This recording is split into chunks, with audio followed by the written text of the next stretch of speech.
Assalamu alaikum. Good afternoon. For those who don't know me, my name is Sameer Dosal, and I am the president of the Canada-Pakistan Business Council. I'm delighted to have you all here, and a very exciting session. When I heard from our very dear friend, Mr. Nadeem Naqvi, that this is going back a few months. Nadeem Naqvi decided to move to Canada in July, and I know that he was finding a replacement. Not he, but the entire team was finding a replacement. And when I just heard that they have recruited somebody from Canada and very much from Montreal, we were delighted and excited. And we said, this is really the good stories that we need to share. What is most exciting is in the last little while that lot of positive engagements have happened. We've had Mr. Umar Al-Gabra go to Pakistan. He's looked into enhancing trade. He's come over to our events. And so I'm really thinking that 2018 will be a very, very good year for Canada-Pakistan relations. I'm deeply honored and humbled that when I approached Dr. Raza Muridi, he said, of course I'm going to come. And you're going to hear some exciting announcements from our very dear friend, Dr. Raza Muridi, Minister of Research and Innovation. We've been working on a lot of files, and I hope that we can continue working with Ontario and with Canada. I want to go back Nadeem Naqvi Sahab, you can just help me date that exact event. I happened to be in Karachi, Pakistan, when Nadeem called me and he said, Sameer, if you're in Pakistan, why don't you attend the formal formulation ceremony of the Pakistan Stock Exchange? So this story will be told by Mr. Munir Kamal, the chairman. He's actually online and he's going to share that. But what was really exciting for me was that I was able to attend that. Our dear supporter and strong friend, always, Senator Salma Ataullah Jan, who's also been here. I know she was struggling, but for this event, she made it an effort to come here. So I thank you, Salma, for being here. And for that effort of making that, and with Heather Cruden and Salma Zahid, we all attended that event. I was there when you signed the relationship with China. So I've seen a lot of excitement on this file, and most of the things that will happen will be described either by Mr. Munir Kamal and by Mr. Nadeem Naqvi. I just wanted to really mention a few people who are here today. I have with us Mr.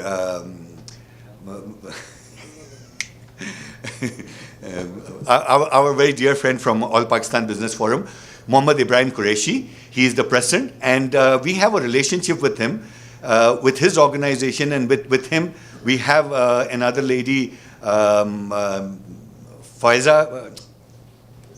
Uzma Kamar. She's been here and she's visiting, so thank you very much for coming and to be here with us.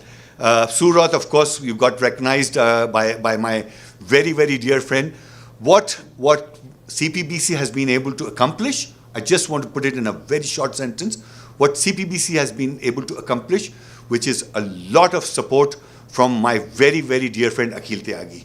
I really want to thank you, Akhil, and please recognize the wonderful support that we have from Akhil and the ministry.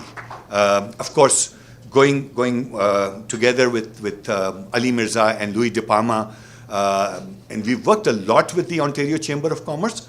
I think those are the strategic relationships that we need to continue to build up. I'm so glad, Louis. I'm so glad, Ali, that you both are here, and just an endorsement that we will continue to work together. In April, I was able to convince Dr. Wendy Sukier to attend the Leaders in Islamabad conference. I think she's worked a lot with the Pakistani community, but her going there and getting a personal perspective of Islamabad and of Pakistan is the real story to tell. She, after having come back, she has seen that there is so much of potential. And Wendy, thank you for making that effort. We have people like Dr. Zulfikar Bhutta who are doing amazing work. We've got people like Mohammad Ashraf from BDO, our sponsors. I have a few others here. Mohsin is probably here. Of course, I have to make a special mention of a very dear friend. You will always, most likely, you will see logos of RBC. RBC continues to be a very long-standing sponsor, a corporate sponsor, and a partner for Canada-Pakistan Business Council, and we really appreciate and cherish that relationship. We have a few representation from Mississauga and the Mississauga Board of Trade, which we signed. We also have a representation today from the past chair, Badr Shamim, who is here. Badr, please stand up and be recognized. Engaging laterally with other communities, Badr represented Miss Brampton Board of Trade, Imran represented Mississauga Board of Trade, and I was really expecting to see Ali Mirza representing Ontario Chamber of Commerce, which he did not. And I represented the Canada-Pakistan Business Council. We'll say, why Canada-Pakistan Business Council? The reason being that Canada-Pakistan Business Council is with a strategic alliance with the Canadian-Turkish Business Council. So we've been working across many files, working with different regions in different countries. And it's an honor and a pleasure for me. I have people from the media. I want to recognize Naveed for doing a wonderful job as a director.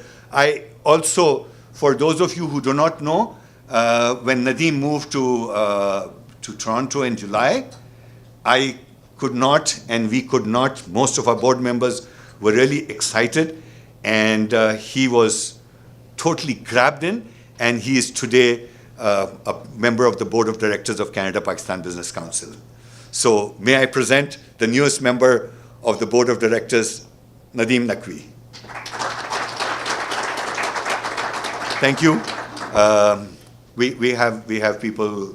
Mo is here, the vice president of RBC Wealth Management. He always tells me and reminds me that this is actually the first Canadian of Pakistani origin to have reached that status in RBC Wealth Management. Is that how? That's the general idea. Okay. So here's what it is. We are really excited that the Pakistan Stock Exchange is doing well. Pakistan is doing well. We have a little bit of issues here and there, but let's look to the future. Let's build up promoting Canada-Pakistan business relations.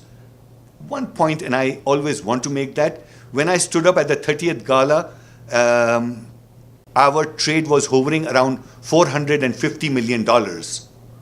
And I addressed the Premier and I said, Premier, we need to do a lot more. And the Premier came to the podium and she said, yes, and we will support the Canada-Pakistan Business Council. So this year, I had the honor of standing at the podium once again for a 34th anniversary gala and awards night. And I was able to announce that the merchandise trade, mind you, just the merchandise trade between Canada and Pakistan has exceeded $1.4 billion. You can say there's lots more to be done. I totally agree. I'm really looking at the next milestone, that it should be $2 billion very soon and beyond. And collectively, with all the efforts and the support that we have tremendous support from the Federation of Pakistan Chamber of Commerce. I just remember Naveed Bukhari. He is representing the UBG, United Business Group. Since they formed, they are leading in the national politics in the business front. And I thank you, and my greetings go out to Mr. S.M. Munir also for the wonderful work and the support that he gives. I see my friend Ishaq, who is also our advisor and media advisor. So one other interesting story, there's so many interesting stories that I don't want to leave the podium right now, but once I go back, I will try and not to come back. There are people like several businesses over here. I remember this guy who came up to me and he wanted an intro with a couple of people. He was starting off with representing a major Pakistani company. when that started off with a trial container, today I'm delighted to say that he is exporting and distributing probably $60 to $100 million worth of stuff. That's OS. For the wonderful work that you do. Awesome. I think these are, when people say nothing happens, it's entirely up to these people to allow me to mention this. If I don't get that permission, that I cannot stand up in the podium and say. So I am going to take off, and this event is going to be handled and run by my dear friend, Mr. Nadeem Naqvi, the past president of the Pakistan Stock Exchange. He is instrumental in setting up whatever there is, along with the able guidance of Mr. Munir Kamal and the group. And he will bring in and introduce Munir Kamal and then go on forward. So, ladies and gentlemen, thank you very much indeed.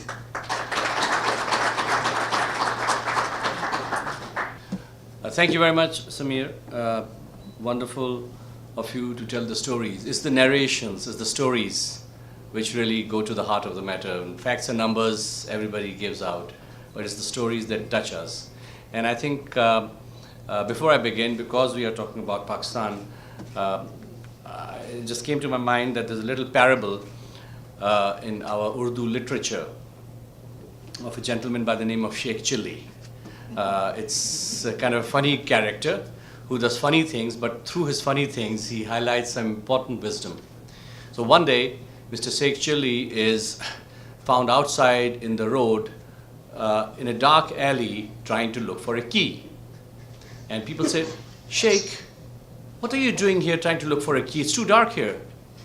He said, I know, but where there is light, I couldn't see the key, so I tried the dark one first. So I think in the case of Pakistan, we are in a similar situation. The searchlight is on glamorous emerging markets where glamorous things are happening. Pakistan in the global media ends up being in the backwater, so it's a dark place. But the truth is that the key is there.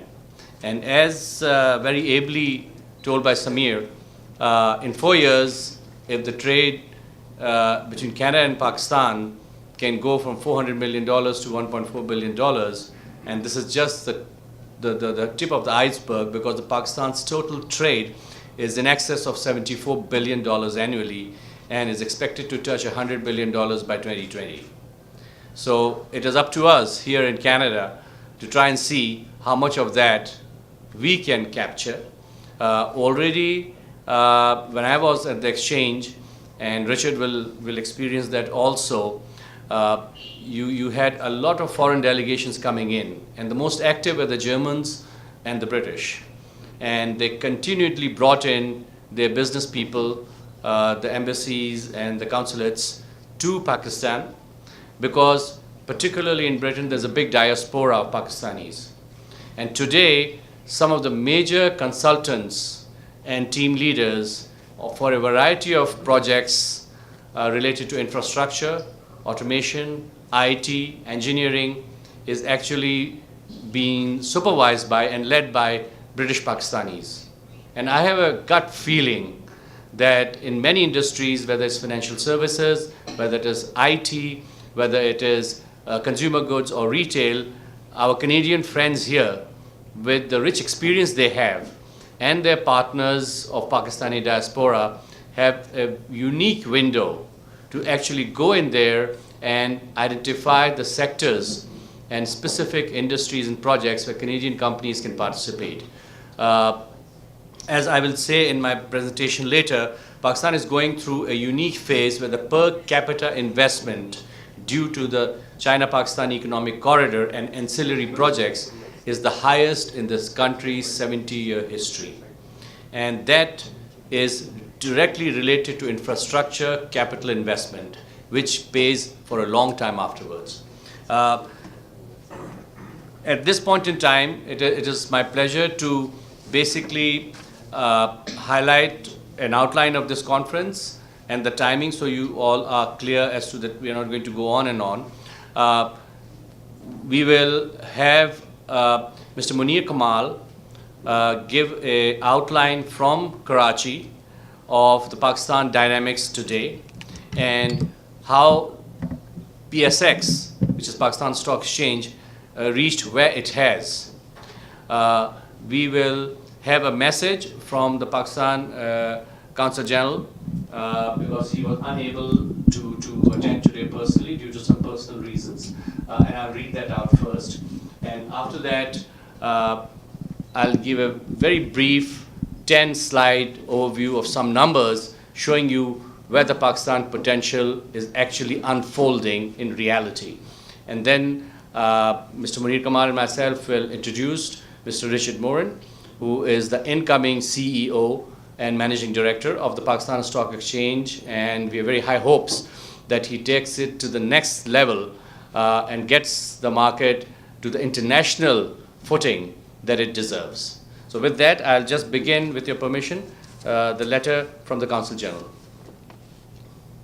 I welcome Mr. Munir Kamal, Chairman, Pakistan Stock Exchange, Mr. Richard Morin, the incoming MD of Pakistan Stock Exchange, to Toronto. I'm grateful for the presence of Mr. Nadeem Naqvi today. Unfortunately, due to certain medical engagement, I was unable to attend this important event. From investments, including in sustainable development, to good corporate governance, stock exchanges play an important role in the development of any economy.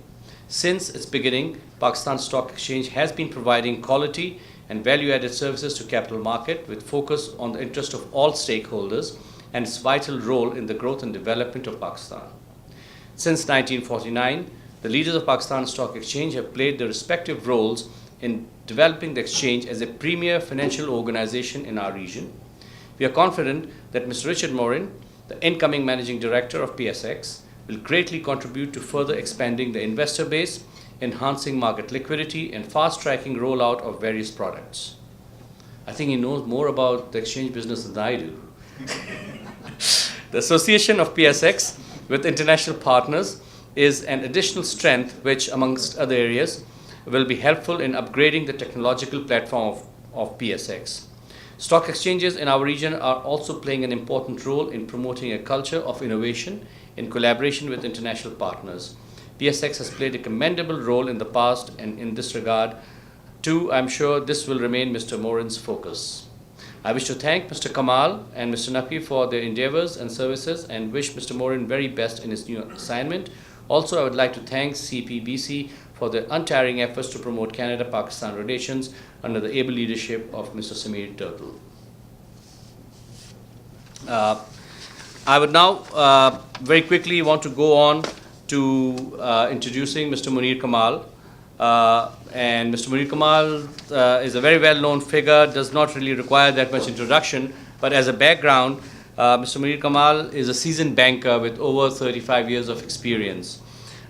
He was with Citibank for most of his career in Pakistan and abroad, and then he was with Faisal Bank, which was a major new entrant into the Pakistan banking field in the 1990s. He then led the Union Bank, which was taken over by Standard Chartered, which is an international group based out of the UK, and then became the chairman of the National Bank of Pakistan. His tenure as the chairman of PSX was for 7 years so far, and he's going very strong. And he has seen a huge transformation of the exchange from a mutualized organization to a fully integrated, demutualized exchange, now with 40% ownership by a consortium of Chinese exchanges, in which he played a big role in bringing them to Pakistan. This consortium includes China Financial Futures Exchange, Shanghai Stock Exchange, and Shenzhen Stock Exchange.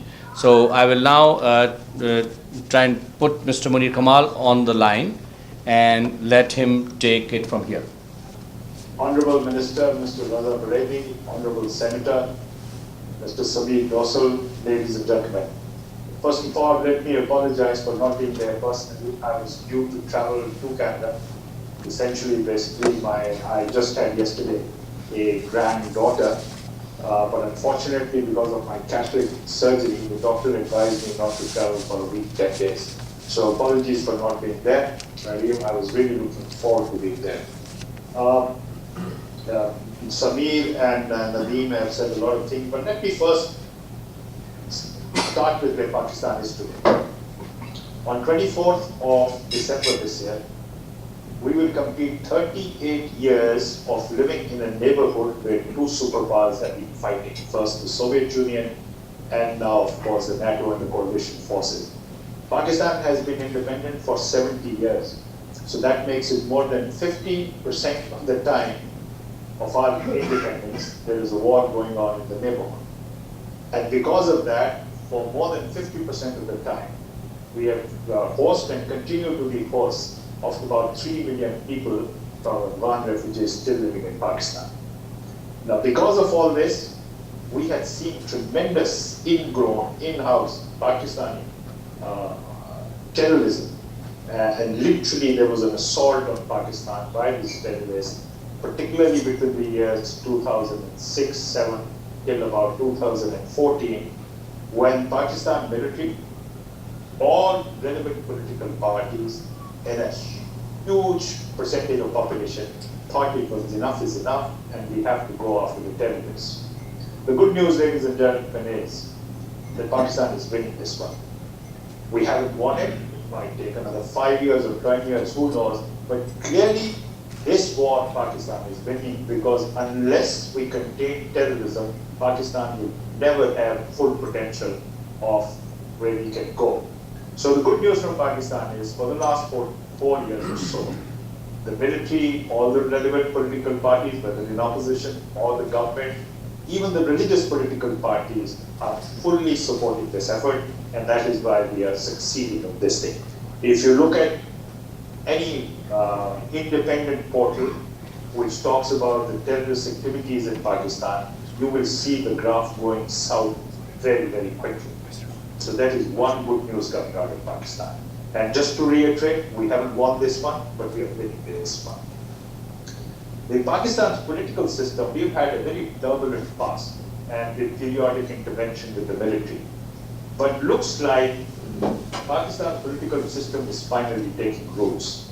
We had elections in 2008, the government changed, the new government came.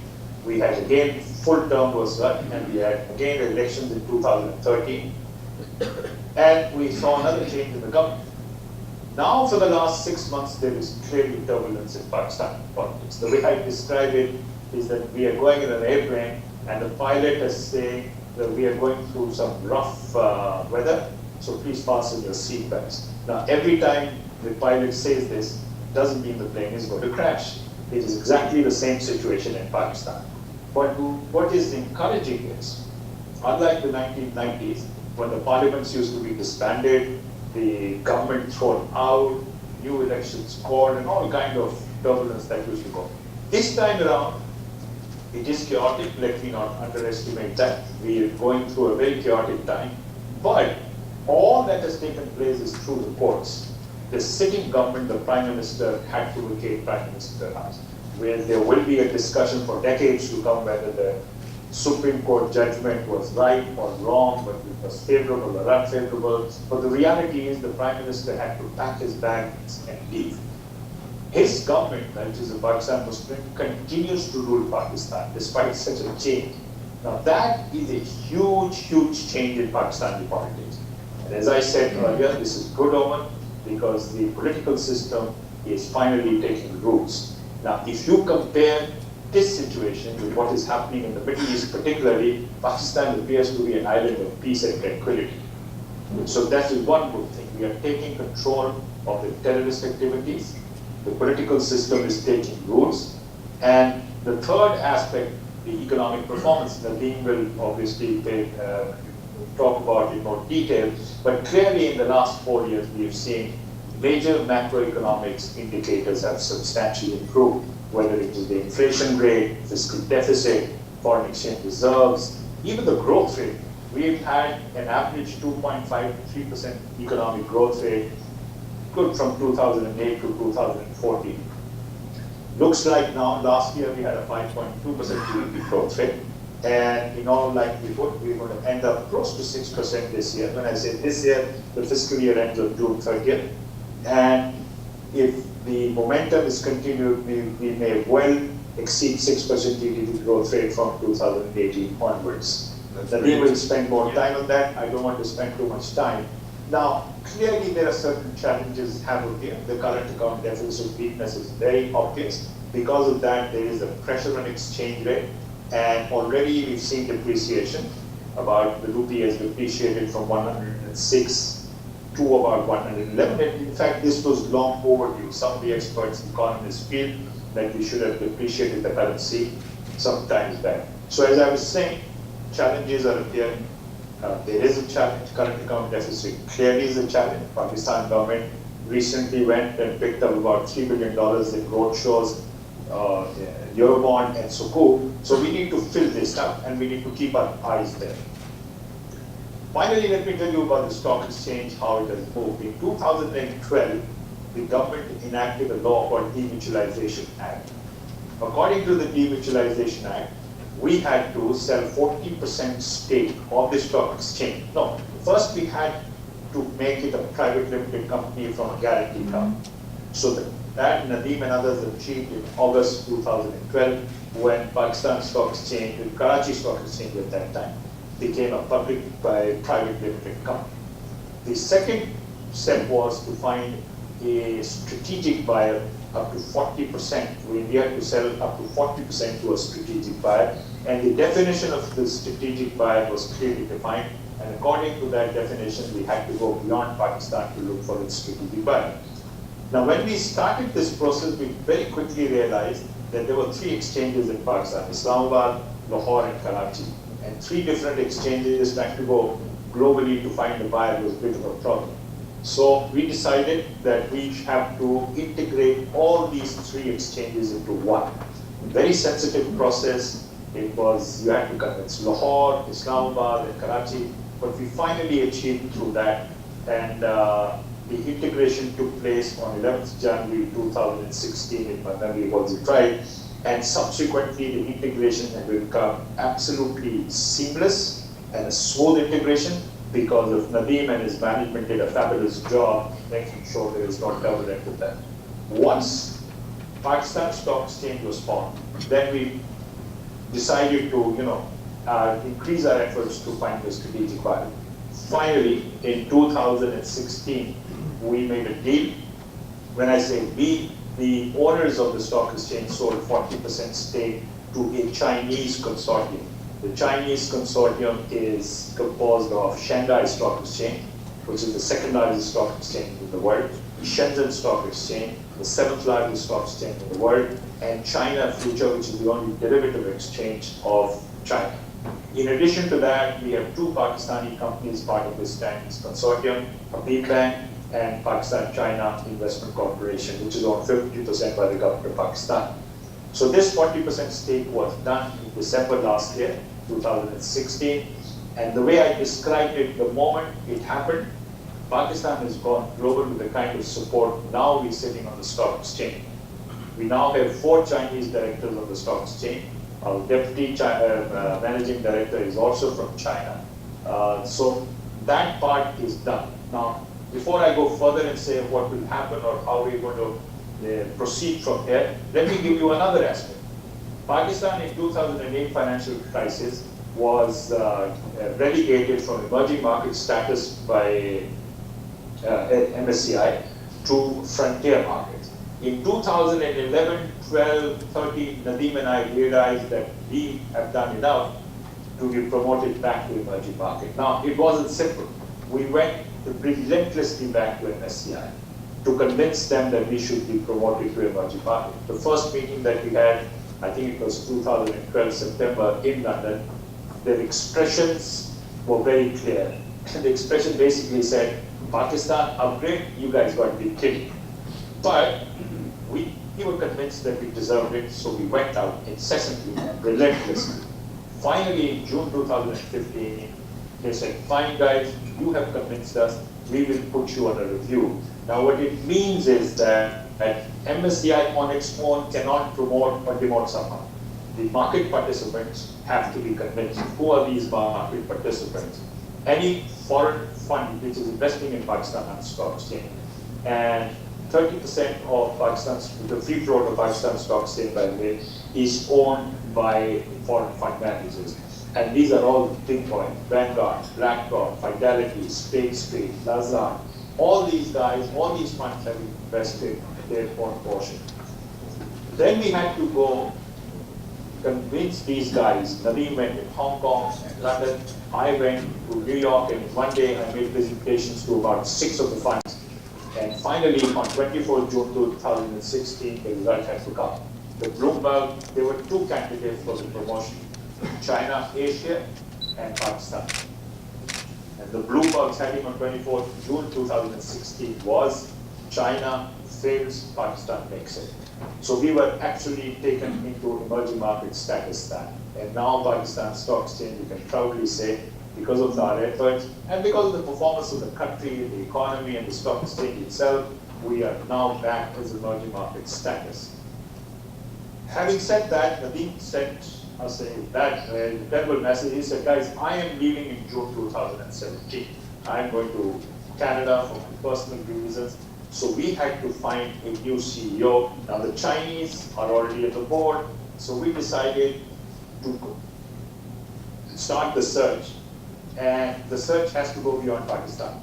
So we advertised within Pakistan, we advertised in Economist magazine, in Financial Times, and we started looking for a CEO. Now the HR subcommittee that was set to us, put responsibility for this, was composed of following. I chaired HR subcommittee. The members were Mr. Tawfiq Hussain, formerly country manager of American Express, and after that, deputy governor of the Central Bank of Pakistan. The other member was Mr. Morin, who was the head of a commercial union, a multinational large insurance company, and the 4th participant was the Chinese Mr. Deepak, who is the CEO of Pakistan China Investment Company. We basically shortlisted 3 candidates. Richard Morin was one, and 2 other candidates, and we gave specific marks to them. Now we then sent them to Shanghai. The reason why we sent them to Shanghai, because according to the agreement, the CEO is the responsibility, or the Chinese consortium can pick the CEO. But they told us that they would not get involved before the shortlisting. Once the shortlisting was done, we sent, and their opinion was, which was that Mr. Morin is the most likely and suitable candidate. So we gave Nadeem Naqvi to Canada, and we said we got to get something out of Canada. So Mr. Richard Morin, after we negotiated, and we were very happy that Mr. Richard Morin agreed. In all likelihood, inshallah, on the 9th of January, he will land in Karachi. On the 10th of January, he will officially take over. So right now, he is the CEO designate, because it still has to come and take over. We are very excited about this, and I am sure the Pakistan Stock Exchange, which is right now at a turbulent time, we've lost some of the steam that we had picked up in 2013, 14, 15, and 16. But by the time Richard comes, we have plans. What the Chinese consortium is right now preparing, this is going to be in the next 3 years. When Richard Morin completes his term, I can promise you this exchange will look completely different than what it is right now. Thank you very much once again for giving me this opportunity, and once again I apologize for not being there myself. Thank you very much.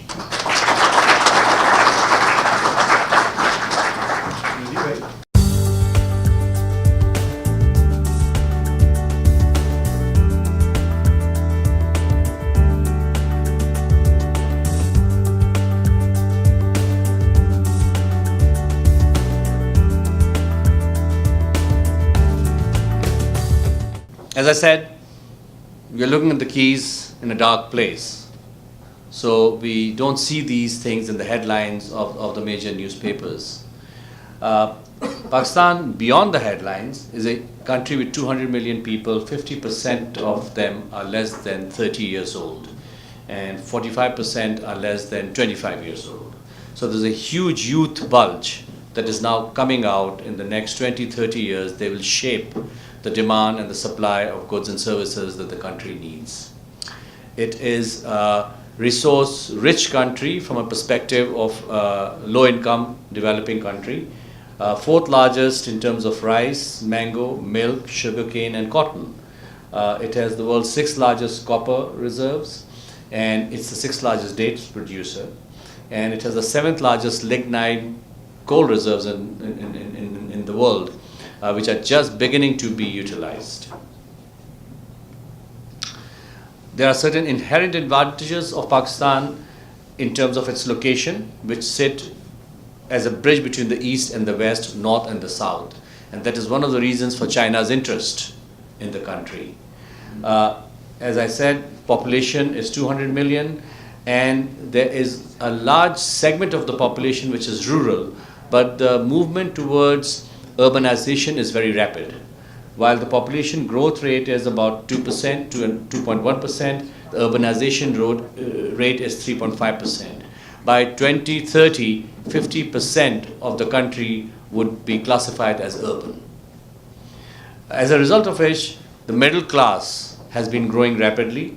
There are 40 million people estimated by independent economists who can be classified as middle class. That's about 6 million households with an income of about $12,000 per annum, while the national average is about $8,000 per annum. As a result, consumer-driven growth is what we are seeing today. Consumer spending in Pakistan has grown by about 20% per annum in the last 4 or 5 years versus 10% in the Asian region. Multinational corporations have been very successful in the consumer segment here, as have the local companies. Just a graph showing where the long-term GDP growth rate has been heading, and it is accelerating now. But there's something else. Officially speaking, Pakistan's GDP is about 320 billion people, which makes it a low middle-income country according to World Bank. But the undocumented economy, which is cash economy, because 60% of the population is rural and agricultural, and there are few banking and credit unions in Pakistan, so a lot of that money is undocumented in the official statistics. The estimate by the World Bank is that 50% of the economy, if not more, is actually undocumented. As a result, the effective economy is near $500 billion. And the top 20% of that economy, which is the upper middle class, represents 40 million people. By 2020, this middle class itself growing is expected to have an annualized household income of $16,000, and the effective GDP of Pakistan is forecast to be excess of $600 billion. Now that's a fairly substantial demand economy for a whole variety of industries. A kicker in terms of future growth is, of course, what Mr. Munir Kamal talked about, the China-Pakistan Economic Corridor, which links West China with Pakistan and links China to the warm waters of the Arabian Sea, which is a huge trade transit route for Chinese goods. Along that highway are planned several major dry ports, and of course the port of Gwadar, which is the single natural deep water port, the largest one in the Indian Ocean. And China has taken over that port now and is planning to spend about $3 billion in the next 3 years in upgrading the facilities and connecting that with high-speed rail right from the south of the country to the north and towards Iran in Balochistan. Pakistan's trade is $70 billion per annum, out of which $20 billion were exports and $53 billion were imports. Within imports, machinery was $12 billion, agricultural and industrial inputs $16 billion, petroleum products $11 billion, food products $6 billion. Now, in these segments lies the opportunity for Canada.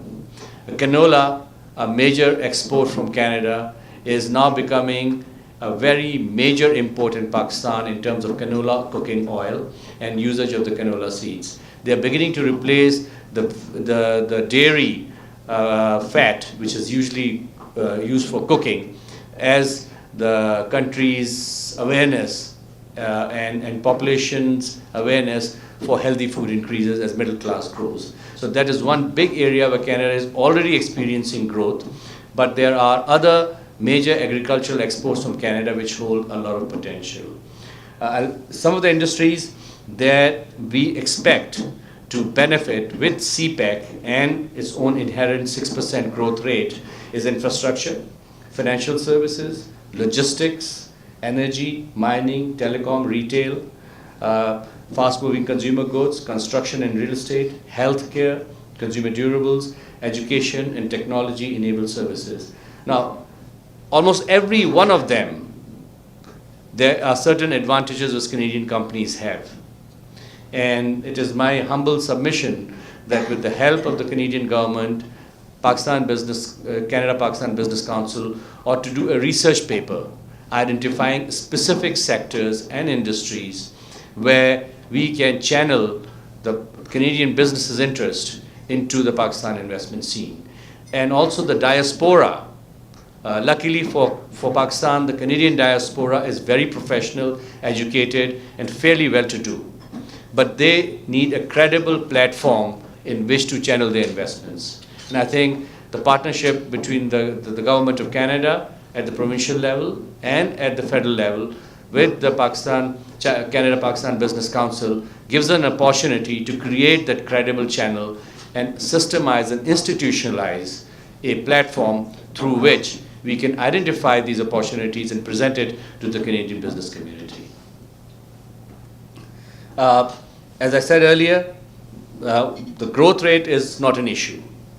The economy is very low leveraged because there is no mortgage debt in Pakistan. People usually buy their houses themselves or the parents endow it to them. So there's very little mortgage finance, which is usually the biggest leverage thing in most of the countries.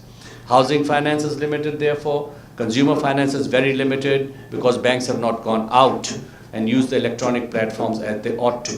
Although Pakistan at the moment is one of the top 3 countries in the world where smart money or mobile money is the fastest growing market. The SME sector again relies on family, friends, rather than an institutionalized financing. All of these make it a very low leveraged economy in the private sector, which for financial services, capital market activities is a huge boon. FX reserves, Mr. Morin talked about, they are under pressure. The government is taking some steps, and my own personal opinion, and please don't quote me to the government, is that within the next 6 months we are likely to approach the IMF again. But that is a good news, because each time Pakistan approaches the IMF, more fiscal discipline is created. And we have seen there's a close correlation between global funds inflow into the equity market when Pakistan is in the IMF program rather than when it is out. Because fund managers think that, okay, there's somebody there like a school teacher looking after the finance ministry. So the depreciation or devaluation that we talked about has occurred, so that big sword has actually gone out. And now I think the market is where it is a good opportune time to enter it. Just to give you some stats very quickly, in the last 10 years, cement production has doubled. Paints and varnishes, which are a proxy for house building and construction, have tripled.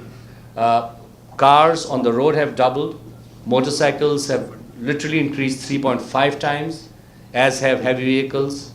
And mobile phones have also increased substantially. Inward remittances from Pakistanis who live abroad and send money back have increased by about 2.5 times, which is actually driving a lot of demand. A little bit about retailing. This is an area where Canadians have a lot of strength in terms of organization ability, consultancy areas, and also some direct investment. As you can see, the official documented store-based retailing in Pakistan has doubled in the last 5-6 years, and is again expected to double in the next 5-6 years. Durable goods, as middle class increases, durable goods ownership increases. That is another big area of growth, but it is at the moment monopolized by China, because most of the electrical goods that you see are of Chinese origin. In terms of big projects, these are non-CPEC, non-China specific, private sector projects which are ongoing expansion at this point in time. Cement sector, steel sector, motorcycles, motor cars, even Coca-Cola is expanding one of its largest bottling facilities in Asia outside Lahore. I've just learned about 2 weeks ago that Koreans are coming into the auto sector with Kia and Hyundai, both having signed joint ventures with major Pakistani business groups. These are again the large infrastructure projects. 30 billion is in the power sector. The balance is in actual roads, railways, ports and upgradations. And many of them are already under construction. Exchange has played a very big role in Pakistan in the last 10 years. 1.16 trillion rupees worth of capital, both equity and debt, were raised by companies through the exchange in the last decade, out of which 400 plus were by the government through privatization efforts. So exchange plays and will continue to play a big role in the economy of Pakistan. The stock market, in terms of its performance, has been very poor this year for the reasons Mr. Munir Kamal mentioned. The main index, KC 100, is down about 20% year to date. However, the underlying corporate sector fundamentals remain very strong, with your corporate earnings growing by 18% per annum in the last couple of years, ROE of 20%, which is one of the best in Asia. And the key drivers, as I said earlier, is the middle class, the inflow of remittances, penetration of mobile phones and media, which is allowing a lot of rural areas and rural sectors, semi-urban areas, to understand what consumer goods are. So the demand is being picked up. Therefore, overall, the corporate sector's cash flow remains very strong, the leverage is low, and the margins are fairly robust. Yet, because of the macroeconomic and political factors, the Pakistan market is trading at a PE of 6.6 times, which is at the lowest end of its historical 20-year valuation, which to me, at least as a person who's been involved in capital markets, says this is the time when the blood is on the streets, as Mr. Warren Buffett was saying, to get in and make the most. So with that, I thank you very much.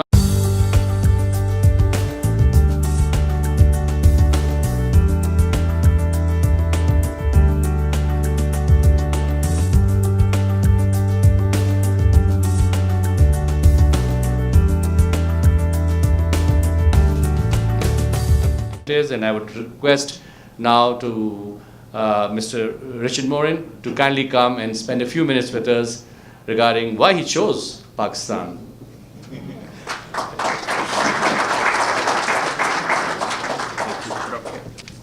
Thank you. First of all, I'm happy to say that we are not contributing to Pakistan a trade deficit, because with Nadeem moving to Toronto, I moved to Karachi, we're flat on a trade basis.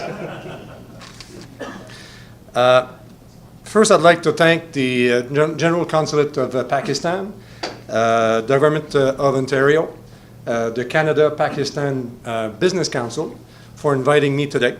It's really a pleasure and an honor to be addressing you today. For most of us in this room, English is a second language, and I am no exception to that. I think we all owe a great debt of gratitude to the British for giving us a lingua franca. But I think they also owe us a great debt of gratitude because we have contributed a great deal to their language, or to our common language. There are no less than 17,000 words in the English language that came from French. And I'm sure Pakistanis did their fair share as well. This is right in my face. We must be careful, however, when we use certain English words, because depending on your origin, they may have a different meaning. If you take the word indulge, for example, for most of you, indulge probably means satisfaction or gratification. I am French. When I ask for your indulgence, what it means really is, please give me a break. So, I'll ask for your indulgence. Because in the few weeks since I have officially accepted the honor of being the next CEO of the Pakistan Stock Exchange, I have been very busy putting my business life as well as my personal life in order so that I can leave Montreal on January 8th and start my new position. So that has left me with very little time to think about the challenge or the challenges that await me in Pakistan.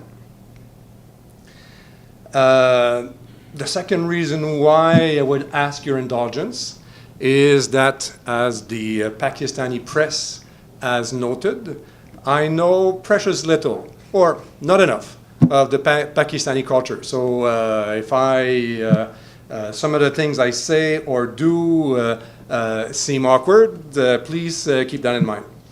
But perhaps the most important reason I would ask your indulgence is, especially as I start talking about my vision of the PSX and the capital market of Pakistan of the future, I need your indulgence because I haven't had an opportunity to sit down with my board of directors to talk about strategy and priorities. So just out of at least courtesy or good business practice or good governance, I'm not going to get into specifics of what I think should be done in Pakistan. That said, I know a thing or two about capital markets development. I worked for 10 years,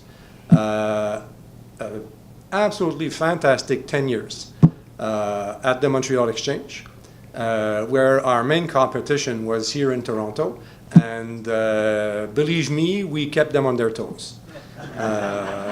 In fact, I'm proud to say that not because of me, I wasn't CEO. I was way too young to be CEO of the Montreal Exchange. But yet, during my tenure, I had various positions there, including Director of Market Development. We tripled the market share of the Montreal Exchange. We went from a dormant exchange with 8% market share of the Canadian equity market, and we brought it up to 24% of market share. And we had a great time doing it. So 10 years at the Montreal Exchange, then international markets came calling. I spent 2 years in Mauritius, another wonderful 2 years. That was my first opportunity to live among a significant group of both Muslim and Hindu people. So I do know a little bit about the Muslim culture. Then to West Africa. Then I came back to Canada. And again, as the Pakistan press has noted, I have not managed a stock exchange in 20 years. So if you want to know, yes, I have not managed a stock exchange in 20 years. But I've never been very far from stock exchanges. I've been a money manager since 2002. I founded one of the first firms in Canada to offer wealth management and portfolio management for retail investors using exclusively ETFs. I think ETFs are a very powerful tool to bring the retail investor to the stock exchange. And I think some of you have already asked me what's our list of priorities. ETF won't be very far from the top in terms of market development. I thought my career as an exchange manager was behind me until I got a call this summer from a headhunter in Karachi saying, Richard, you have an interesting profile and we'd like to talk to you. And I'm very grateful I got that call. So I went to Shanghai to meet our strategic shareholders, then went to Karachi. And I must say, I had a number of meetings with the board members in Karachi. They were all instrumental in convincing me that this is an opportunity that I should accept. But really the most important meeting, not to belittle the other meetings I had, but my meeting with Munir Kamal really nailed it, really closed the deal for me. I think a successful company, and in particular a successful exchange, relies on the type of partnership that I hope to be able to put together with Munir. He's a brilliant, passionate, a powerful man in Pakistan. He's got a clear vision of where he wants to take PSX, and that vision happens to fit with my vision. So I expect him to be more of the public face of PSX.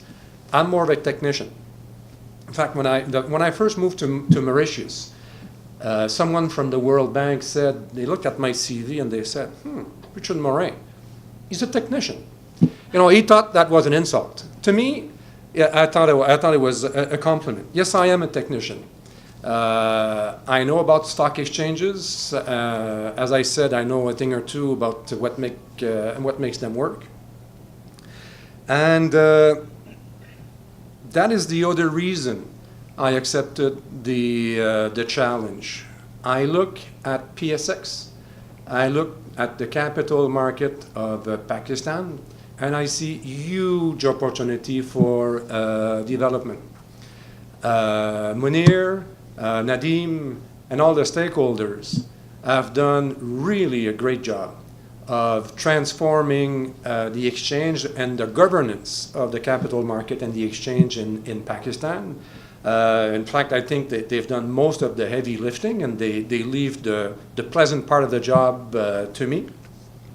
So I'm very grateful to them, and I think the stage is set for us to bring about the PSX of the future.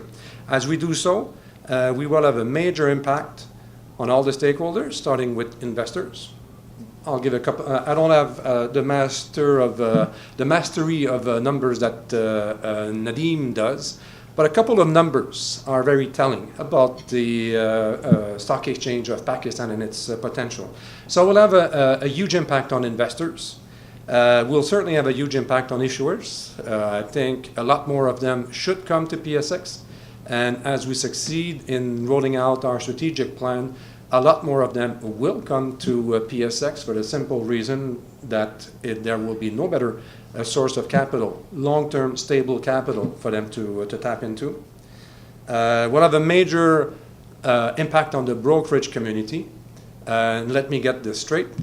There can be no successful PSX without a successful and vibrant brokerage community. We need to work together. We're on the same boat, and we will succeed together. Of course, PSX shareholders will reap the benefit of the plan that we will be rolling out. PSX, as Munir and Nadim told you, is now a publicly listed company. So we have a duty towards our shareholders, and they will greatly benefit. But I think the biggest beneficiary of our strategic plan will be Pakistan's economy. We're not just any old listed company looking after its shareholders. We are a vital mechanism for the development of the Pakistani economy. And we've been entrusted by the government of Pakistan because we are de facto a monopoly. We have a monopoly on the organization of the capital market of Pakistan. So we have a duty to make this work. We have a duty to provide Pakistan with the most efficient and fair capital market that it can possibly have. And again, for the benefit of investors, listed issuers, and all Pakistanis. Now, somebody asked, why in the world would I leave my comfortable life in the best city in the world. No offense intended to my Toronto friends or my Karachi friends. Montreal is the best city in the world. It is truly. If you don't know it, come to spend a little bit of time in Montreal. So again, I'm attracted to the challenge. I'm attracted to the opportunity. I've always been attracted to foreign cultures. It's no coincidence that I went again to Mauritius and then moved to West Africa to set up a regional stock exchange there. I also worked in Madagascar. I worked in Botswana. I went to Yemen, and I'm very grateful I had the opportunity to go to all these places, and I'm very grateful again to have the opportunity to spend the next 3 years of my life in Pakistan. So numbers. Again, I'm not as good as Nadeem. I'm good with numbers, but not about Pakistan numbers yet. In my rough estimate, and I read this, I don't know if it's a World Bank number or where I got this, 20 million Pakistanis have wealth of $1 million rupees or more. And the number is probably much higher than that. So I look at the roughly quarter, maybe 500,000 investor accounts in Pakistan. And I asked earlier how many Pakistanis invest through mutual funds. I think you gave me the number 25,000 in mutual funds. As I said, I managed, 20 years ago, I managed a company in Montreal. We had 150,000 clients in mutual funds, one company, and we were far from the industry. So I look at that, and the opportunity for development is tremendous. It is absolutely tremendous. We can multiply the number of participants on PSX, retail participants, those who will make a real difference in our market and a real difference in their lives. We can multiply that number 5-fold, 10-fold, 20-fold. And again, I don't want to compare too much, but I was reading this morning the penetration of a country like India. I think 2.5% of the population of India invests on the stock market. If we achieve the same number in and that's not a high number. Many countries have 5, 10, 20% of investors investing on there. So maybe Pakistan is not quite ready to get there. But let's take that 2.5% number for a moment. That's 5 million people. That's 20 times what we have today. So the potential is huge. So like any company, we need a marketing plan. Marketing plan starts with a target market. And that target market is Pakistan's middle class. Now, they're your friends, they're your family. If you were part of the Pakistan middle class and you were envisioning entrusting your life savings to somebody or to an institution, what would be your number one priority? The safety of your money. It's no use talking about potential returns and this and that if Pakistani investors are not convinced that their money is safe, they won't invest. So we need to first of all, we need to organize the market. The good news is that we have all the tools we need in order to not only assure that the money is safe, we can guarantee the money is safe. So number one priority, somebody asked me priorities, and again, I don't want to preclude our discussion with the board. Investor protection is paramount. If PSX is a house, investor protection is the foundation. There are other things in the foundation, but it is an essential part of the foundation. Again, we have all the financial and legal resources required to offer that guarantee. So I intend to make some proposals that will allow us to make that guarantee. Now, once we have that, we need to go out and market. You know, I came on the Billy Bishop Airport this morning, and when you walk across that corridor, a good friend of mine advertises there. That friend is called Joss Schmidt. He's the CEO of Equitas Neo Exchange, the big competitor to TMX. I mean, he plays the role I used to play 25 years ago when I competed, and he's plastering the corridor with his message about his exchange. And I think the message that PSX should be sending retail investors is that there is no safer place to put your money, and that there is no better place to make it grow. Simple message.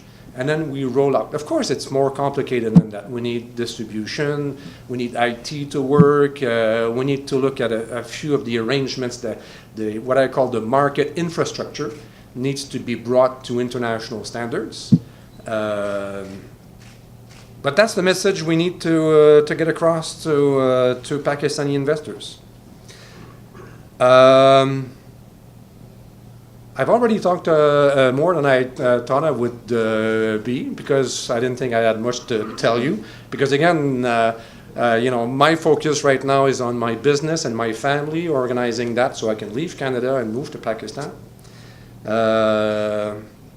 There any notes? I think I've said pretty much everything I wanted to say. Do you have any questions for me? I have a comment. You do? Just to give you a little bit of background, I've been into the retail banking business in Pakistan, and worked with RBS and ABN AMRO Bank. So I've led the retail banking business there, and a lot of the things you were saying, if you saw me, I had a smile on my face and I was nodding. The opportunity there is huge. And the retail, you talked about retail wealth, opportunity is huge. The penetration right now is very low, right? I'll give you an example, empirical evidence. Today, if you look at a Standard Chartered bank working in Pakistan, they have 100 branches. Compare them to the other banks, there are about 42 banks. You look at the bottom line of Standard Chartered, they're at number 7. And if you look deeper in there, you will find that they have deeper penetration per branch, per customer of the wealth product. Yep. So what you're saying makes, there is empirical evidence over there, a lot of opportunity, and if you go the route you're going, I think it'll be great. Sure. Great business opportunity. I waged the past 20 years of my career on conviction I have. Retail wealth management is the best business in the world. So again, I'm leaving the best city in the world where my business is the best business in the world. So there must be something about Pakistan that's very attractive. Why is wealth management the best business in the world? It is a recurrent revenue business with natural organic growth in two ways. Because your investor saves money every year. He sends you a check. In Canada, it's a $25,000 check RSP contribution, and those who earn more send you more. So it's a recurring revenue business with organic growth. And you never lose a customer unless you really screw up, and some people do. But if you don't screw up, you don't lose a customer. Now, I mentioned earlier the brokerage community.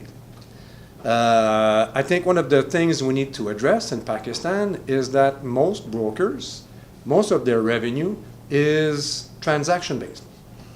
They make money on, am I right, Nadeem? One of my early bosses was British at the Montreal Exchange. He said something to me. I'm an economist. I should have said it, but he said it better than I did. He said, Richard, and you can quote me on this, and the brokers in Pakistan, I'm sure they've started to understand this. Everybody needs to understand this. The economic value of executing a transaction on the stock exchange is zero.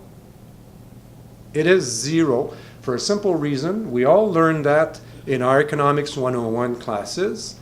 The marginal cost of executing a transaction on an exchange is zero. Therefore, the price is going to zero. So we need to build a brokerage community that will not be dependent on transaction commission or trade commissions. Wealth management is the way of the future. I mean, I think, and we are seeing this all over the world. The retail portfolio, what has value? Your investment advisor. The only thing that has value is advice. Trade execution has no value, it's advice. So we need to look at, collectively look at the business model of Pakistani brokers and find ways for them to build sustainable business models that are in line with the interest of the 20 million investors that we want to bring to PSX.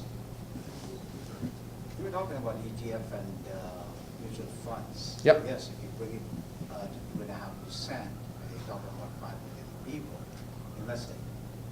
How would you bring, even in North America, when we talk about, I'm an investor, so when we invest the money here, we are talking about confidence. And as soon as we have the confidence, we don't mind spending $100,000, $200,000 spending there. In Pakistan, you'd find lots of money. People have lots of money. How would you build that confidence that people should come and spend money there? By spending, you mean investing? Investing? That's a very relevant question. And I will state something from my point of view, from an outsider looking in. Today, the onus seems to be on the investor to find a way to protect his assets. It's buyer beware. It shouldn't be. We as an industry must give a guarantee backed by hard assets. It's called an investor protection fund. In Canada, nobody asks a question who they open an account with. Doesn't matter if you open an account with Acme Wealth Management or with RBC Wealth Management, you're protected up to $1 million and the industry backs that guarantee. Same thing in Pakistan. I mean, we know the recipe. It's just a matter of so to answer your question, the industry will give a guarantee. How do you convince these people to come in? You offer them a guarantee. We're halfway there. I had the discussion with Nadeem, and we're halfway there.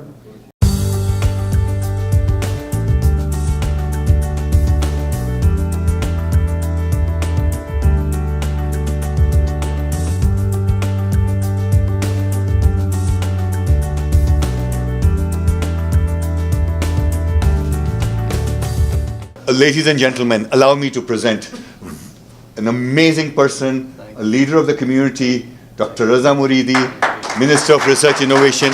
He's done so much for the Pakistan Five, and I'm honored and humbled to have him here. Thank you, sir. Thank you very much. Thank you very much. And well, it's ladies and gentlemen, it's truly a great pleasure to be here this afternoon with my dear parliamentary colleague, Senator Salma Ataljahan, and many esteemed guests. There are many friends here, many familiar faces I see in this room. I'm sorry that I have to run.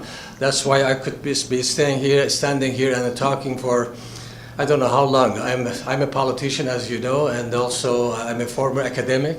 So when you combine these two together, you would expect me spending hours and hours talking. But I'm going to speak very briefly. I mean, you heard about the relationship between Pakistan and also Ontario, Canada, and the great potential which exists between for expansion of trade between Pakistan and Ontario and Canada.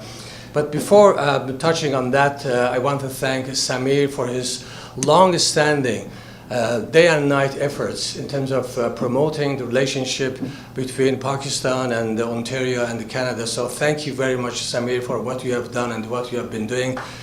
Yes, please. As well as many of you in this room, we have been all working very hard to make sure that our trade and our cultural, academic, and innovation, research, all this relationship between two jurisdictions, Pakistan and Ontario, Canada, flourishes. And I have a very good news to share with you that after working very hard with Samir behind the scenes and myself and a number of other colleagues, for a number of years actually. Now stars are aligned, and I'll be going to Pakistan as cabinet minister from Ontario, visiting Islamabad in early February.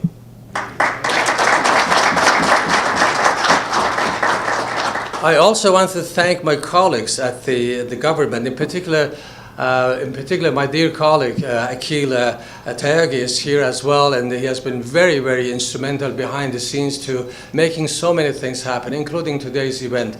I mean, as you heard him, he said, no, we are not co-hosts here. We are here for every day, every moment to make sure that things happens and the trade and the interaction between Pakistan and Ontario, Canada flourishes. So thank you very much, Akhil, for yourself and also your colleagues at the ministry.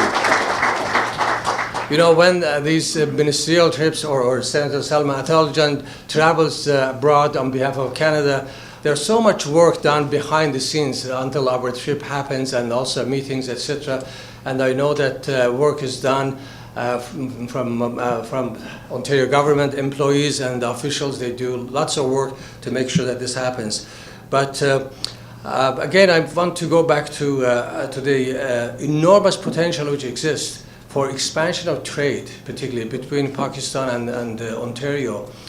Ontario, as you know, is a very highly developed jurisdiction. We are number 7 economy in Americas. I mean, in Americas, if you consider 50 states in the US and the 10 provinces plus 3 territories in Canada, with 63 semi-autonomous jurisdictions, province of Ontario stands at number 7 in terms of economy. So we are the 7th largest economy in North America. And the city of Toronto is the 2nd largest financial jurisdiction in Americas after the city of New York. In terms of mining industry, Ontario, Toronto actually is the world's largest financial city.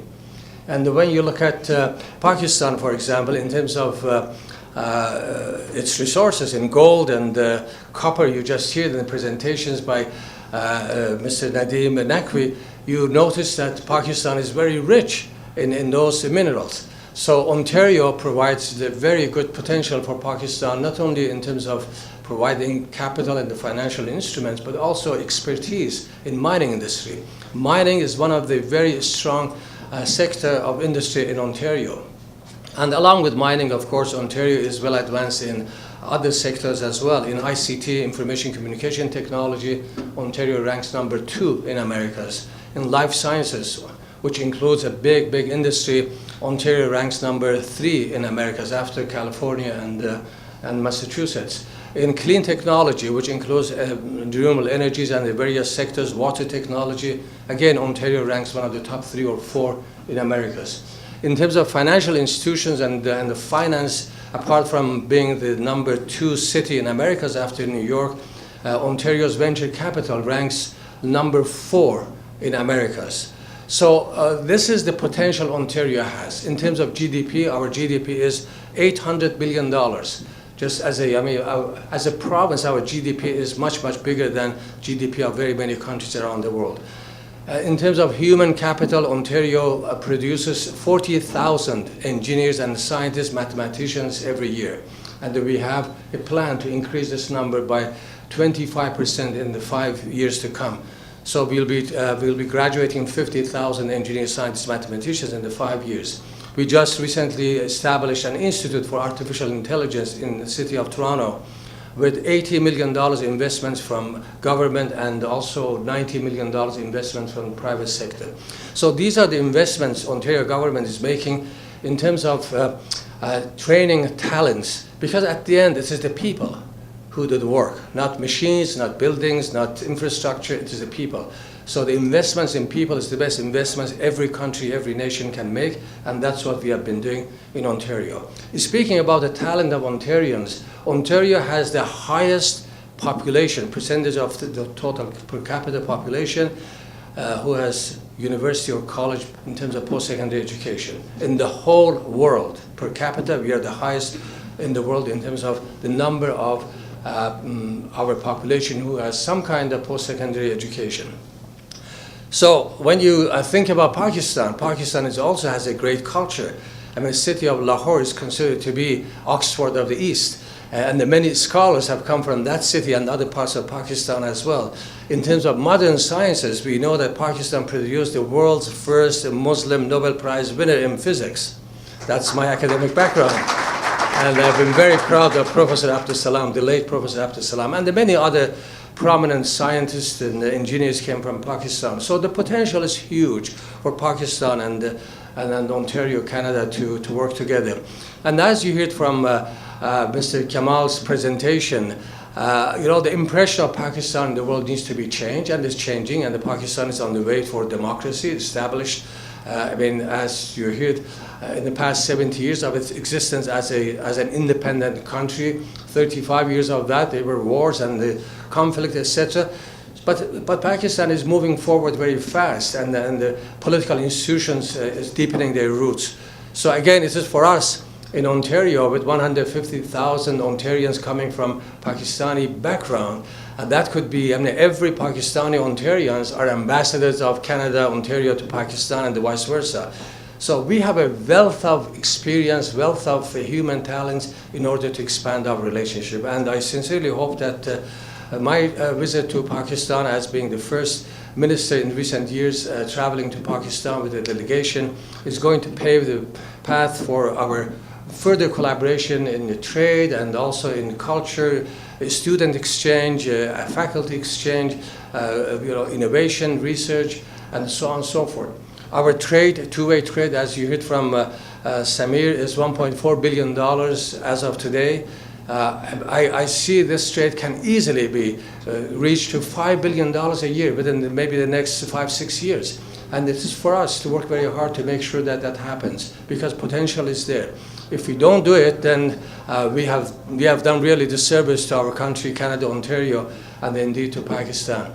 So I'm so grateful that you are here. I'm so grateful that Samir and my colleagues at the Ministry of International Trade, led by Akhil, organized this event, and every one of you for being here. We need to put our thoughts and imaginations together and see how can we really do things happen.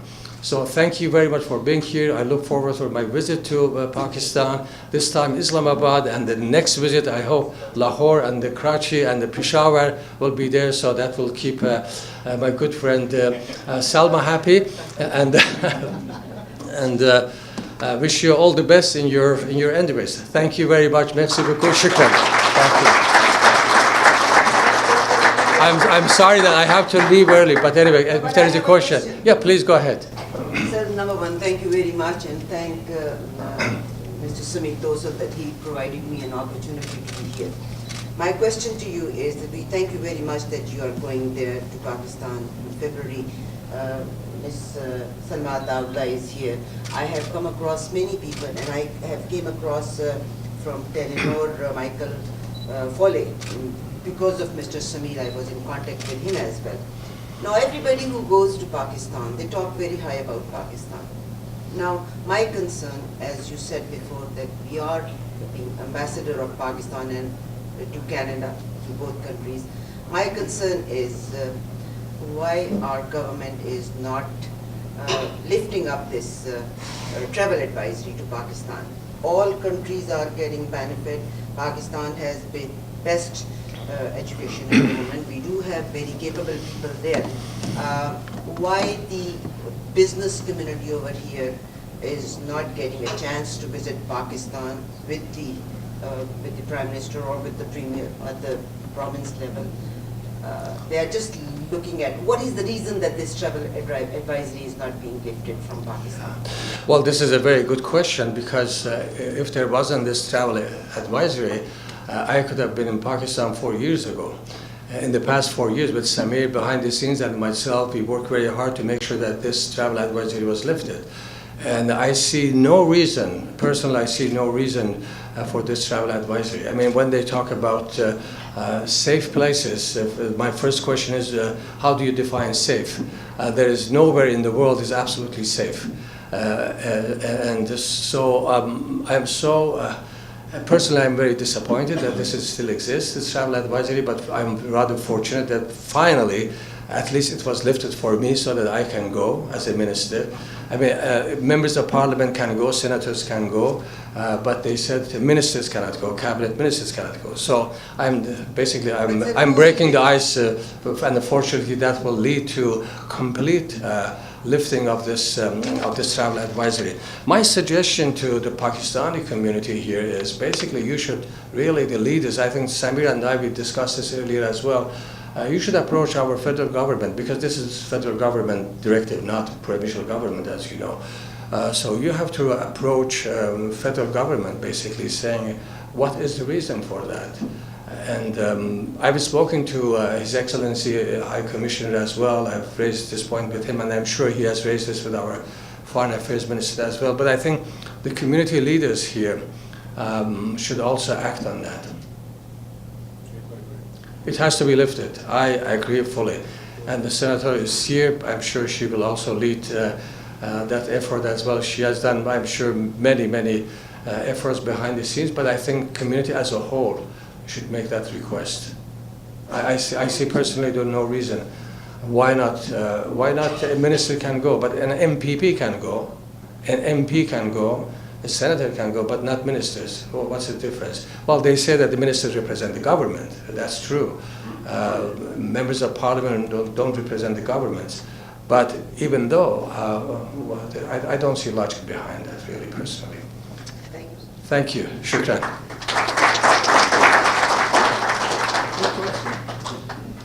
No, it's exactly the same what I asked Dr. Buridi. Like people like yourself, and I know very many doctors who are from America and from Canada, they are doing good in Pakistan. Mm-hmm. And that's what it is, that why government cannot travel. They are signing memorandum of understanding with other countries, why my country is not getting those benefits. That's what my concern was. Like people like yourself are an example. Of course you must have done your homework, that there are securities, you can work there. So that's my main concern.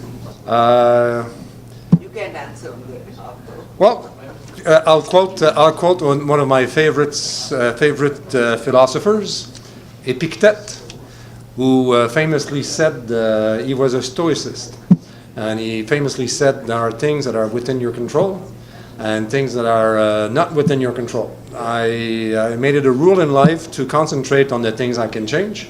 And of course I considered the security situation for my security situation as I entertained moving to Karachi. It's not Montreal, but I think I'm satisfied that I will be safe there. I know I'm in good hands. I have a good board, people to take care of me there. If people in Karachi are as nice as you are, I'll be okay for the next 3 years. Besides, I just want to change that topic for a second.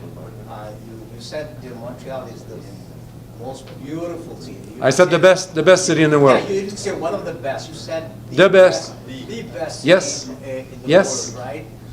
Well, I prefer to that, living in Toronto. This year, not any other year, this year, because you're standing right here in Toronto, very close to Air Canada Center, could you please say, and I'm recording right now, go Leafs go? Go Leafs go! And I look forward. Habs not doing too well this year, so. Yeah, and I'm looking forward to a Stanley Cup final between the Canadians and the Leafs. Oh, I'll come back to Montreal for that 2-week period when they have that final. But I don't think I'll have to come back for the next 3 years. Thank you. अस्सलाम वालेकुम, मेरा नाम Sameer dorsal है, मैं Canada Pakistan business council का सदर हूँ, और मेरे साथ इस वक्त जो है दो हमारे ख़ास दोस्त हैं जो पाकिस्तान से इस वक्त आए हुए हैं। मोहम्मद इब्राहिम कुरैशी साहब जो हैं दोस्त भी हैं और सदर हैं ऑल पाकिस्तान बिज़नेस फोरम के, साथ में उज़मा मंजर हैं, वो भी काफ़ी इन्वॉल्व हैं ऑल पाकिस्तान बिज़नेस फोरम में और वुमेन एम्पावरमेंट में और बहुत सारी चीज़ों में वहाँ बहुत एक्टिव रोल प्ले करती हैं। تھوڑا سا میں بتاؤں کیوں یہ بات ہو رہی ہے میری اور ہم تینوں کی. اس کی وجہ یہ ہے کہ کینیڈا پاکستان بزنس کاؤنسل نے چند سال پہلے ایک MOU سائن کیا تھا جب ہم پنجاب گئے تھے, اور اس کا بیک گراؤنڈ یہ ہے کہ ہماری اونٹیریو اور پنجاب کی ایک کوآپریشن آف اگریمنٹ ہے. اس کی بنیاد پہ ہم نے مناسب سمجھا کہ یہ لوگ لاہور بیسڈ ہیں اور آل پاکستان بزنس فورم کو کہ لاہور بیسڈ ہے بٹ پورے پاکستان کو کور کرتا ہے, تو پرائیویٹ سیکٹر لوگوں کے ساتھ ہم انگیج کریں. جیسے ہمارا بھی ادارہ جو ہے ناٹ فار پروفٹ ہے, پرائیویٹ سیکٹر ہے, تو اس لیے مناسب یہ تھا کہ ہم ان کے ساتھ انگیج کریں. اس وقت مجھے یاد ہے بہت اچھی طرح کہ سینیٹر سلما عطا صاحب بھی ساتھ تھیں and she was a witness to our signing. So اس کے بعد ہم کافی کچھ چیز کر چکے ہیں. ایک لیڈر آف دی اپوزیشن گئے تھے, ان کے ساتھ انہوں نے ہوسٹ کیا. میں جب جاتا ہوں کچھ نہ کچھ چیزیں ہوتی ہیں ہماری بزنس ڈیولپمنٹ کے ساتھ ہوتی ہیں, اور وہی وجوہات ہیں کہ ٹریڈ بڑھ رہا ہے. تو ابراہیم صاحب آپ پہ میں ڈالوں گا کہ آپ تھوڑا سا بتائیں کہ آپ یہاں ہیں, آپ نے آل پاکستان بزنس کاؤنسل آل پاکستان بزنس فورم کو کہاں تک لے گئے ہیں. ماشاءاللہ بہت چیزیں, تھوڑا سا آپ بتائیں, بہتر یہ کہ you will be able to do justice. دیکھیں, first of all thank you Sameer, آپ کا بہت شکریہ. آل پاکستان بزنس فورم ایک ایسی آرگنائزیشن ہے جس کا مین مقصد بائیلیٹرل ٹریڈ کو بڑھانا ہے. یہ آرگنائزیشن 2011 میں آل پاکستان بزنس فورم کے نام سے سیکیورٹیز اینڈ ایکسچینج کمیشن سے رجسٹر ہوئی تھی.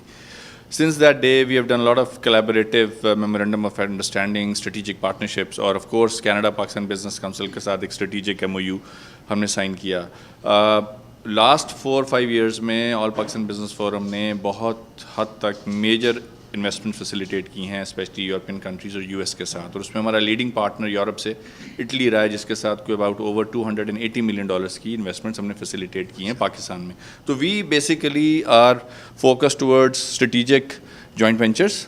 جو انٹرنیشنل پارٹنرز آتے ہیں اور ان کو جوائنٹ وینچرس کے لیے پاکستان میں اچھے پارٹنرس چاہیے وہ, اور also one window operation for all international organisations کہ وہ پاکستان میں آ کے جب اپنا ادارہ انڈسٹری بزنس سیٹ اپ کرنا چاہتے ہیں. کینیڈا پاکستان بزنس کاؤنسل کے حوالے سے I think your efforts are commendable, اور جو ہمارے ریلیشن شپ بلڈ ہوا ہے اس کے بعد جس طریقے سے یہاں پر میں ریگولرلی آتا رہتا ہوں 2-3 times a year, اور آپ بھی 2-3 دفعہ پاکستان آتے ہیں, اس سے ہو یہ رہا ہے کہ لوگوں کا کانفیڈنس جو ہے وہ پاکستان کی انویسٹمنٹ انوائرمنٹ میں بڑھا ہے. Pakistan Canada Pakistan business council I think اس کمپلیمنٹ کی مستحق ہے, especially under your leadership. I must compliment کہ جو ایک امیج پاکستانیز کی اور پاکستان کی تھی وہ بہت بہتر ہوئی ہے. لوگ پاکستان کو ایک پازیٹیو طریقے سے دیکھنا شروع ہوئے ہیں. They have started to meet these credible business people of Pakistani region doing business in Canada. At the same time جو ہمارا ڈسپورا ہے وہ جس طریقے سے انگیج یہاں کینیڈا سے پاکستان ہو رہا ہے, اور جس طرح سے آپ ڈیلیگیشنز لے کے جا رہے ہیں, اس کا ایک بڑا پازیٹیو امپیکٹ آ رہا ہے گورنمنٹ ٹو گورنمنٹ ریلیشنس پہ بھی اور بزنس ٹو بزنس ریلیشن شپ پہ. اور اب جو 1 بلین پہ آپ لے کر گئے ہیں ٹریڈ کو, آئی تھنک یہ پچھلی 3-4 سال کی محنت CPBC کی اور اسپیشلی پاکستان کی جو پریمیئر اور بزنس باڈیز ہیں including all Pakistan business forum, یہ میرے خیال میں ایک بڑا ہی پازیٹیو امپیکٹ ہے. اور آنے والے عرصے میں آئی بلیو کہ یہ جو وینچرز ہیں ہمارے یہ ٹرانسلیٹ کریں گے مور ٹریڈ میں اور مور آفیشیل وزٹس میں بٹوین 2 countries. میں کنورسیشن کو تھوڑا سا دوسری جانب لے کے جانا چاہ رہا تھا کہ ابھی خواتین و حضرات اس وقت جو ایک ہمارا جو سیشن ہوا تھا اس میں ڈاکٹر رضا مریدی صاحب minister of research and innovation نے آفیشیلی اناؤنس کیا ہے کہ وہ پاکستان جا رہے ہیں. وہ انشاءاللہ فیبری میں جائیں گے. اور میں یہ بھی بتاتا چلوں کہ یہ کام جو ہے وہ منسٹر اونٹیریو کی گورنمنٹ, منسٹر صاحب Aqeel Tyagi, minister of international trade وغیرہ, یہ بیک گراؤنڈ میں 3-4 سال سے کام ہو رہا تھا, اور منسٹر صاحب نے اس بات کو اکنالج بھی کیا. ہی از لکنگ فارورڈ ٹو اٹ. اس کے ذمے میری بات چیت جو ہے وہ ابراہیم قریشی صاحب کے ساتھ ان دا لاسٹ فیو ڈیز کافی دنوں سے ہو رہی تھی کہ اگر ڈاکٹر رضا مریدی صاحب اناؤنس کریں گے تو ہم ان کے ساتھ کیا کریں گے. تو اس سلسلے میں انہوں نے ہمیں کہا ہے کہ بہت ساری چیزیں ایز اے اسٹریٹجک پارٹنر وہ کریں گے. تو I just want to throw this back to you. I think it's wonderful. میرے خیال میں پچھلے 2-3 سال سے کوشش ہو رہی تھی کہ اونٹیریو گورنمنٹ سے ministers especially Raza Muridi he should go to Pakistan in terms of a delegation. اب جو وہ آ رہے ہیں تو ایک تو یہ بہت اچھی نیوز ہے کہ منسٹوریل لیول پہ government of Canada has allowed him to come to Pakistan. تو اس کا ایک پازیٹیو امپیکٹ یہ آئے گا کہ when he'll come back of course he'll have a lot of good and positive things to share. کہ گورنمنٹ آف کینیڈا سے کہ وہاں پر انوائرمنٹ کس قسم کی ہے, بزنس اپرچونیٹیز کیسی ہیں, اور کلیبوریشن اسپیشلی انوویشن اور ٹیکنالوجی میں کس قسم کی ہیں. پر ان کے جانے سے جو we are very happy to facilitate, ان کو ہوسٹ کریں گے آل پاکستان بزنس فورم کی طرف سے, اور جو سی پی بی سی ایک راؤنڈ ٹیبل وہاں پر ایجوکیشن کی سیٹ اپ کرنا چاہ رہا ہے, اس میں جو کی پلیئرز ہیں ان کو انوائٹ کریں گے. اور انوویشن اور ٹیکنالوجی میں انٹیریو گورنمنٹ لیڈ کرتی ہے, اور پاکستان بہت کچھ ہماری یونیورسٹیز اور ہمارے اسٹوڈنٹس سے مستفید ہو سکتے ہیں. دوسرا جو امپورٹنٹ حصہ ہے اس کا یہ کہ ابھی وہ اسلام آباد جا رہے ہیں, بٹ کوشش یہ ہے کہ آنے والے وقت میں ٹریول ایڈوائزری بہتر ہو تو وہ کراچی اور لاہور بھی آئیں. اور جو یونیورسٹی آف مینجمنٹ ٹیکنالوجی ہیں ان کے جو چیئرمین ہیں ڈاکٹر حسن شیخ مراد, انہوں نے اس بڑی خوشی کا اظہار کیا ہے کہ ڈاکٹر رضا مریدی از کمنگ, اور وہ ان کو انوائٹ کرنا چاہیں گے نیکسٹ ایئر اپنے کانوکیشن پہ. اور اس موقع پہ انشاءاللہ جو ڈاکٹر رضا مریدی کو with the facilitation of C P B C and a P be F ایک آنرری ڈاکٹریٹ ڈگری بھی پریزنٹ کی جائے گی. بہت بہت شکریہ. Thank you very much for all the coordination. I think this is looking very good. Canada Pakistan اور Ontario کے ریلیشن شپ جو ہے they are going up and up, and all efforts to every body. Uzma G, Canada Pakistan business council کا میں نے آپ سے کچھ دنوں پہلے کہا تھا کہ ہمارا ایک رول تھا جب میں صدر ہوا, تو میں نے کہا 2 چیزوں پہ کام کرنا ہے, ویمن امپاورمنٹ پہ کام کرنا ہے اور یوتھ پہ کام کرنا ہے. اور مجھے اتنی خوشی ہے اس بات کی کہ جی آپ اسی کام پہ کر رہی ہیں. Perhaps under the all Pakistan business forum umbrella we should try to do something. But تھوڑا بتائیں آپ کیا کر رہی ہیں. ایک تو میں یہاں پہ as a woman entrepreneurial representation ہے میری, and I would like to highlight the same thing کہ میں لائک عورتوں کی جو ہماری ریپرزینٹیشن ہے ان آر کنٹری پاکستان وہ کیا ہو سکتی ہے. اور اس پہ آپ نے جس طرح بات کی یوتھ اور اس کو آئیڈینٹیفائی بھی کیا گیا آج کے سیشن میں, تھوڑا سا جو مجھے لگا کہ ہمیں عورتوں کے بارے میں بھی ذرا زیادہ, because we are representing 52% of the population. So اس سے ریلیٹڈ کہ ہم کیا کر سکتے ہیں with the help of you guys, ہم لوگ کیا کنٹریبیوشن دے سکتے ہیں. There are so many opportunities over there جس میں ہم ان کو وومن امپاورمنٹ کر سکتے ہیں رورل ایریاز میں, اسپیشلی ان کو اسکلس ڈیولپمنٹ کے ہم بہت سارے پروگرامز رن کر سکتے ہیں. اب ای لرننگ کے تھرو بھی ہم پروگرامز رن کر سکتے ہیں, اور ہم بہت سارے ٹارگیٹڈ اسکولز اور یونیورسٹیز کو وہ ٹارگیٹ کر سکتے ہیں جو کہ ویمن ریلیٹڈ ہیں.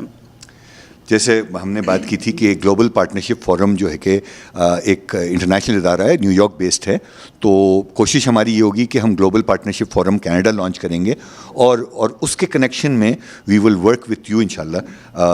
2018 میں ہو سکتا ہے کہ اس کو کریں گے. تو گلوبل پارٹنرشپ فورم اور focus on women empowerment. So we are looking forward to. جی بالکل جی, بہت زیادہ اس میں کام کی ضرورت ہے.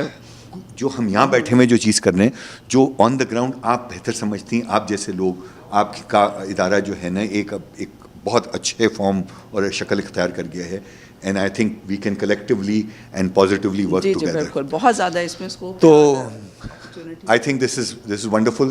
Thank you very much. Thank you. And stay tuned. Okay, now the closing ceremony.